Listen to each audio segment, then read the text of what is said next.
Request করবো যে হতাশ হবেন না। হতাশার কারণে তারা আজকে বিভিন্ন জায়গায় চলে যাচ্ছে, শুধু হতাশা। চাকরি নাই, হতাশ। গার্লফ্রেন্ডের সাথে বনিবনা হচ্ছে না, হতাশ। তারপরে বাসা থেকে প্রেশার দেওয়া হচ্ছে, হতাশ। কবে কামাই করবি, কবে খাওয়াবি, হতাশ। চাকরি একটা ভালো রেজাল্ট হচ্ছে না, হতাশ। মানে হতাশাই কিন্তু মূল কারণ। ফ্রাস্ট্রেটেড তারা লাইফটার প্রতি, দূর, লাইফে কিছুই করতে পারতেছে, চারদিক থেকে প্রেশার। তখন তারা হতাশ হয়ে বিভিন্ন খারাপ পথে পা বাড়াচ্ছে। তো হতাশা দূর করার জন্যে একটা বিষয় যথেষ্ট, সেটা হলো আপনি আল কোরআনের কাছে আসেন এবং 5 ওয়াক্ত নামাজ মসজিদে আদায় করেন। ইনশাআল্লাহ দেখবেন হতাশা আপনার মন থেকে চলে যাবে। এবং ডেইলি জিকির আজগারগুলো নিয়মিত করেন, দেখবেন ইনশাআল্লাহ আপনার মনটা আল্লাহর নূর বা আলো দিয়ে পরিপূর্ণ থাকবে। আপনি হতাশ হবেন। আর শয়তান তখনই সুযোগ নেবে আপনার কাছে যখন আপনি হতাশ হয়ে যাবেন। আপনি হতাশ হয়ে গেলে শয়তান আপনার কাছে সুযোগ নেবেন, হতাশ হবেন। তো আসুন সামনের দিকে যাই। যে জাদুকররা যখন ইসলাম কবুল করলো, এরপরে নবী মুসা আলাইহিস সালাম ফেরাউনকে বারংবার দাওয়াত দিয়েছেন, বারংবার। কতবার সেটা আল্লাহ ভালো জানেন। বারংবার তাকে দাওয়াত দিয়েছেন, ফেরাউন তার দাওয়াত কবুল করেনি। যখন সে দাওয়াত কবুল করে নাই, মুসা আলাইহিস সালাম আল্লাহর কাছে দোয়া করতেন, একটা করে আযাব আসতো। একবার ব্যাঙের আযাব আসলো, একবার উকুনের, একবার ধরেন যে আপনার প্লেগ বা মহামারী, একবার রক্তের আযাব, হ্যাঁ, একবার ওই যে ফড়িংয়ের আযাব, মানে বিভিন্ন আযাব আসতে থাকে। যখনই কোনো আযাব আসে তখন ফেরাউন বলে যে হে মুসা, তুমি তোমার রবের কাছে দোয়া করো, যদি আযাব উঠিয়ে নেওয়া হয় আমরা মুমিন হয়ে যাব আর বনু ইসরায়েলকে ছেড়ে দিব। বনু ইসরায়েল কারা? যাদেরকে ফেরাউন দাস বানিয়ে রেখেছে। এই বনু ইসরায়েলদের সাথে ইউসুফ আলাইহিস সালামের সম্পর্ক আছে, ইয়াকুব আলাইহিস সালামের সম্পর্ক আছে, ঘুরে ফিরে ইব্রাহিম আলাইহিস সালামের সন্তান ইসহাক আলাইহিস সালামের ট্রাইবের সাথে মিলে যাবে। ঠিক আছে? যারা প্রথমে থাকতেন প্যালেস্টাইনে, সেখান থেকে এই যে মিশরে চলে আসলেন, পরে তাদের হিস্ট্রি কী হলো আমরা সামনে জানবো। যখনই কোনো আযাব আসে তখন ফেরাউন মুসা আলাইহিস সালামকে বলে তুমি জাস্ট দোয়া করো আল্লাহর কাছে, আল্লাহ যেন আযাব উঠিয়ে নেয়, আমরা মুমিন হয়ে যাবো ইনশাআল্লাহ।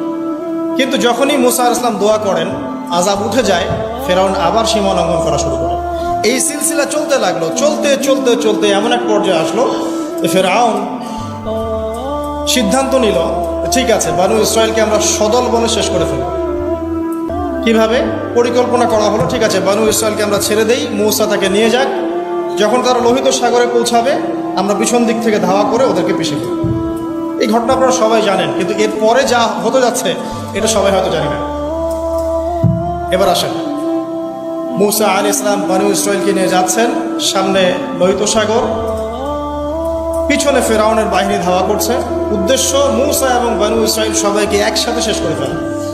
আর বলে রাখি যে ফেরাউনের কাছে ছিল তৎকালীন সময়কার সবচেয়ে সেরা সেনাবাহিনী, সুপার পাওয়ার, এখনকার ওই যে ন্যাটো, রাশিয়া, চায়নার মতো আর। তো আল্লাহ রাব্বুল আলামিন পরিকল্পনা করেছেন এখানে কোনো একটা। মুসা আলাইহিস সালামের কওমের মানুষরা, কিছু কিছু মানুষ বলা শুরু করলো, ইয়া মুসা ইন্না লামুদরাকুন, হে মুসা আমরা তো ধরা পড়ে গেলাম, সামনে লোহিত সাগর, পিছনে ফেরাউন। মুসা আলাইহিস সালাম এইরকম অবস্থাতেও বলছেন কাল্লা, কখনো না, কোশ্চিন কালেও না, ইন্না রাব্বি মাইয়া সায়াহদিন, আমার সাথে আমার রব আছেন, তিনি আমাকে পথ দেখান। চিন্তা করতে পারেন, এই কথা কিন্তু আমাদের নবীও একদিন বলেছিলেন, যখন আবু বকর সিদ্দিক রাদিয়াল্লাহু আনহুর সাথে তিনি গারে সাউরে আটকা পড়েছেন, আত্মগোপন করেছেন, এখন কাফেররা চারপাশ থেকে ঘিরে ফেলেছে। তখন আবু বকর রাদিয়াল্লাহু আনহু কি বলছিলেন? ইয়া রাসূলুল্লাহ, তারা তো আমাদেরকে দেখে ফেলবে, নিচে তাকাইলেই দেখে ফেলবে। রাসূল সাল্লাল্লাহু আলাইহি ওয়াসাল্লাম বলেন কখনো না, কখনো না, লা তাহজান, তুমি দুশ্চিন্তা করো না, ইন্নাল্লাহা মা'ানা, আল্লাহ আমাদের সাথে আছে। এগুলো কিন্তু চারটাখানি কথা না। যখন আপনি বিপদে পড়ে একনিষ্ঠভাবে আল্লাহর প্রতি তাওয়াক্কুল করে খালি বলবেন যে হাসবি আল্লাহ ওয়া নি'মাল ওয়াকিল, আল্লাহই আমার জন্য যথেষ্ট, তিনি উত্তম কর্মবিধায়ক, আল্লাহ পাকের দায়িত্ব হয়ে যাবে আপনাকে সাহায্য করা ইনশাআল্লাহ। কোনো টেনশন করবেন না। যখনই কোনো বিপদ আপদে পড়বেন মন থেকে বলবেন হাসবি আল্লাহ ওয়া নি'মাল ওয়াকিল, অথবা হাসবুনাল্লাহ ওয়া নি'মাল ওয়াকিল, ইনশাআল্লাহ দেখবেন আল্লাহর সাহায্য নেমে আসবে। তো মূসা আলাইহিস সালাম এই কথা বললেন, বলা মাত্রই কি হলো? বলা মাত্রই আল্লাহ রাব্বুল আলামিন ওহী করলেন যে লাঠি তুমি ছুঁড়ে মারো। এখন মূসা আলাইহিস সালাম সেই লাঠি ছুঁড়ে মারলেন লোহিত সাগরে। একটা দুটো নয়, 12টা রাস্তা হয়ে গেল। আলহামদুলিল্লাহ। এগুলো কোনো রূপকথা নয়, কিন্তু এটা বাস্তব, এটা হয়েছে পৃথিবীতে। একজন আলেম একটা কথা বলেছিলেন একদিন, যে আগে মানুষ যত বেশি আল্লাহর কাছাকাছি থাকতো, আল্লাহ পাকের নুসরা মানে সাহায্য তত কাছে থাকতো। যখন মানুষ আল্লাহ থেকে দূরে সরা শুরু করেছে, আল্লাহ পাকের নুসরাও আস্তে আস্তে আস্তে আস্তে সরে গেছে। এমনও হয়েছে এক সময় যে আসমান থেকে আল্লাহ পাক খাবার নাজিল করেছেন, এখন আপনি কল্পনা করতে পারছেন না।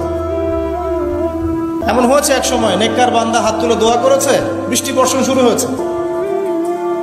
এখন সবাই মিলে আমরা ইস্তেসকার নামাজ পড়ছি, বৃষ্টি হচ্ছে না। আমাদের মন থেকে আল্লাহ পাক যত দূরে চলে গিয়েছেন, আল্লাহ পাকের নুসরা সাহায্য যে গায়েবী মাদাত, এটাও দূরে চলে যাচ্ছে। মূসা আলাইহিস সালাম এই কথা বললেন, বলা মাত্রই কি হলো? বলা মাত্রই আল্লাহ রাব্বুল আলামিন ওহী করলেন যে লাঠি তুমি ছুঁড়ে মারো। এখন মূসা আলাইহিস সালাম সেই লাঠি ছুঁড়ে মারলেন লোহিত সাগরে। একটা দুটো নয়, 12টা রাস্তা হয়ে গেল। আলহামদুলিল্লাহ। এগুলো কোনো রূপকথা নয়, কিন্তু এটা বাস্তব, এটা হয়েছে পৃথিবীতে। একজন আলেম একটা কথা বলেছিলেন একদিন, যে আগে মানুষ যত বেশি আল্লাহর কাছাকাছি থাকতো, আল্লাহ পাকের নুসরা মানে সাহায্য তত কাছে থাকতো। যখন মানুষ আল্লাহ থেকে দূরে সরা শুরু করেছে, আল্লাহ পাকের নুসরাও আস্তে আস্তে আস্তে আস্তে সরে গেছে। এমনও হয়েছে এক সময় যে আসমান থেকে আল্লাহ পাক খাবার নাজিল করেছেন, এখন আপনি কল্পনা করতে পারছেন না। এমন হয়েছে এক সময় নেককার বান্দা হাত তুলে দোয়া করেছে, বৃষ্টি বর্ষণ শুরু হয়েছে। এখন সবাই মিলে আমরা ইস্তেসকার নামাজ পড়ছি, বৃষ্টি হচ্ছে না। আমাদের মন থেকে আল্লাহ পাক যত দূরে চলে গিয়েছেন, আল্লাহ পাকের নুসরা সাহায্য যে গায়েবী মাদাত, এটাও দূরে চলে যাচ্ছে। খেয়াল করে দেখবেন তো। 12টা রাস্তা হওয়ার পরে বনু ইসরাইল পার হয়ে গেল। এবার মূসা আলাইহিস সালামকে ধাওয়া করার জন্য ফেরাউন তার পুরো সেনাবাহিনী নিয়ে লোহিত সাগরে ঝাঁপ দিল। এই রাস্তা দিয়ে সেও পার হয়ে যাবে। এই ঘটনা আপনারা সবাই জানেন। এরপর আল্লাহ রাব্বুল আলামিন এক মুহূর্তের মধ্যে, মানে 1 সেকেন্ডেরও কম সময়ের মধ্যে এই ফেরাউন এবং তার দলবলকে এই পানিতে ডুবিয়ে দিলেন। 1 সেকেন্ডেরও কম সময়ের মধ্যে, মুহূর্তের মধ্যে। যে ফেরাউন, যার কাছে বিশ্বের সবচেয়ে বড় সেনাবাহিনী ছিল, যে সুদীর্ঘকাল বনু ইসরায়েলের উপর জুলুম করেছে এবং সে দাবিও করেছে আমি হচ্ছি মহান রব, তাকে আল্লাহ পাক সদল বলে ডুবিয়ে দিলেন। ডোবার সময় এই ফেরাউন একটা কথা বলছে, সে বলছে যে আমানতু বিরব্বি হারুন ওয়া মূসা। ডোবার সময় ফেরাউন বলছে যে আমি হারুন এবং মূসার রবের প্রতি ঈমান আনলাম। আল্লাহ পাক এখন বলছেন আল-আন, এখন ঈমান আনছো, ওয়াকাদ আসাইতা মিন ক্বাবল, এর পূর্বে তুমি সীমা লঙ্ঘন করেছিলে এবং তুমি ফাসাদ সৃষ্টিকারীদের অন্তর্ভুক্ত ছিলে। এখন আমি কি করব জানো? আল ইয়াউমা নুনাজ্জিকা বিবাদানিক, আজকে আমি তোমার এই বডি, তোমার বাদান, এই বাদানটাকে প্রিজার্ভ করব, সংরক্ষণ করব। তোমার শরীরটাকে, দেহটাকে আমি সংরক্ষণ করে রাখবো। কি জন্যে? লিতাকুনা লিমান খালফাকা আয়া, তোমার পরবর্তীতে যারা আসবে ওদের জন্য তুমি যেন নিদর্শন হতে পারো। ওয়া ইন্না কাসীরা মিনান নাস আন আয়াতিনা লাগাফিলুন, এবং মানুষের মধ্যে বেশিরভাগ মানুষই আমার নিদর্শনগুলো সম্পর্কে গাফেল। আল্লাহ পাক ফেরাউনের বডি কেন প্রিজার্ভ করেছেন? যাতে করে ফেরাউনের এই মমি বা ফেরাউনের এই যে বডি, এটা যেন তার পরবর্তী যুগের মানুষদের জন্য নিদর্শন হয়। ঈমানই সবচেয়ে বড় বিষয়। আমল করতে গিয়ে আমাদের মধ্যে ভুল ত্রুটি হতে পারে। এমনও হতে পারে কেউ সুদ খেয়ে ফেলছে, কেউ জেনা করে ফেলছে, ইয়াং জেনারেশন হারাম অ্যাফেয়ার জেনা করে ফেলছে, বা বাধ্য হয়ে সে হারাম জব করছে, মাদকদ্রব্য সেবন করেছে। এমন কোনো পাপ নাই সে করে নাই। যদি এমনও হয় তারপরেও হতাশ হবেন। আল্লাহ রাব্বুল আলামিন আপনার খালেস ঈমান যদি আপনি নিয়ে আসতে পারেন, তওবা করে ফিরে আসতে পারেন, আল্লাহ পাক মুহূর্তের মধ্যেই সমস্ত গুনাহ তো মাফ করে দিবেন ইনশাআল্লাহ, গুনাহগুলোকে নেকি দিয়ে পরিবর্তন করে দিবেন ইনশাআল্লাহ। ফিরআউনের এই যে বড় বড় জাদুকররা তারা যখন লাঠি ছুঁড়ে মারলো, সাপ হয়ে গেল। এবার মূসা আলাইহিস সালাম তার লাঠি ছুঁড়ে মারলেন, তার লাঠি এত বড় সাপ হয়ে গেল যে ওই সাপগুলোকে সে গিলে ফেলল। এই দৃশ্যটা দেখে এই জাদুকরদের সবাই তাৎক্ষণিক মুসলিম হয়ে গেল, তাৎক্ষণিক। তারা বলল যে ক্বালু আমান্না বিরাব্বি হারুন ওয়া মূসা, তারা বলে উঠল সমস্বরে যে আমরা হারুন এবং মূসার রবের প্রতি ঈমান নিয়ে আসলাম। কারণ তারা তো সবচেয়ে বড় জাদুকর, তারা জানেন যে আসলে কোনটা জাদু আর কোনটা মুজিজা, তারা ভালো বুঝতে পারবে। তো ফিরআউন এবার এখনো মানতে নারাজ। সে বলছে আচ্ছা ইন্নাহু কাবীরুকুম, নিশ্চয়ই ওই মূসা তোমাদের বড় লিডার হবে। আল্লামাকুমুস সিহর, সে তোমাদেরকে জাদু শিখিয়েছে মনে হয়। ফিরআউন বলছে মূসা এবং হারুন সম্ভবত তোমাদের লিডার, সেই তোমাদেরকে জাদু শিখিয়েছে। নাউযুবিল্লাহ। তো এই জাদুকররা কিছুতেই আর ঈমান হারা হলো না। তারা এক ওয়াক্ত নামাজও পড়ে নাই, একটা সওমও রাখেন নাই। তারা কিন্তু আল্লাহর জন্যে জিহাদও করেন নাই, তারা যাকাত দেন নাই, কিছুই করেন নাই, শুধু ঈমান, শুধু ঈমান। ঈমান আনার পরেই ফিরআউন তাদেরকে হত্যা করলো, ডান হাত বাম পা কেটে ফেললো এবং শুলে চড়িয়ে দিল। ইনশাআল্লাহ তারা জান্নাতে চলে গেলেন শুধু ঈমান আনার কারণে, শুধু ঈমান আনার, খালেস ঈমান। ঈমানই সবচেয়ে বড় বিষয়। আমল করতে গিয়ে আমাদের মধ্যে ভুল ত্রুটি হতে পারে।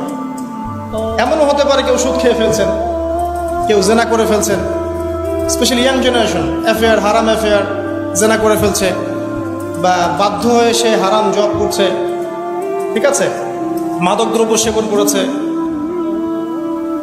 এমন কোনো পাপ নাই সে করে নাই। যদি এমনও হয় তারপরেও হতাশ হবেন না। আল্লাহ রাব্বুল আলামিন আপনার খালেস ঈমান যদি আপনি নিয়ে আসতে পারেন, তওবা করে ফিরে আসতে পারেন।